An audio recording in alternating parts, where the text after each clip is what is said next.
नमस्ते दोस्तों, आज हम सुनेंगे डरावनी कहानी रात की भूतिया हवेली।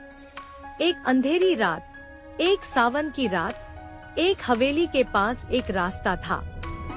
उस रास्ते पर चलने वाले कहते थे कि उस हवेली में किसी भूत का साया है, लेकिन कुछ लोग तो ये सिर्फ कहानियां मानते थे। एक दिन 3 दोस्त राहुल, प्रिया और समीर सोच रहे थे कि रात को हवेली के पास जाकर एडवेंचर करेंगे। उनका मन था कि वो हवेली के अंदर जाकर देखे कि सच में कुछ है या सिर्फ अफवाह है। रात को जब सब सोने चले गए, तीनों दोस्त चुपके से हवेली की तरफ निकल पड़ी। हवेली के अंदर अंधेरा था, जैसे कि किसी ने उसे सालों से नहीं खोला हो।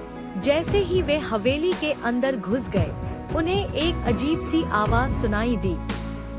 डर के मारे वे एक दूसरे को पकड़कर छुप गए, लेकिन वहाँ कुछ नहीं था। फिर से वे आगे बढ़े, लेकिन तभी एक भयानक चेहरा उनके सामने आया, जिसका मुख इतना भयंकर था कि उनके होश उड़ गए। उन तीनों ने भागते हुए हवेली छोड़ दी, लेकिन राहुल को कुछ समझ नहीं आ रहा था। उसने सोचा कि शायद वो सपना था, लेकिन फिर उसने देखा कि उसकी हाथ में एक पुराना किताब है, जिसके कवर पर लिखा था भूतों की कहानियाँ। उसने प्रिया और समीर से पूछा, लेकिन उन्होंने भी उस किताब का कोई जवाब नहीं दिया। राहुल ने उस दिन के बाद कभी उस हवेली के पास जाना ही नहीं चाहा, लेकिन उसकी आंखों के सामने वही भयानक चेहरा बार बार आता रहा। उस दिन के बाद से राहुल की जिंदगी में एक अजीब सा डर लग गया।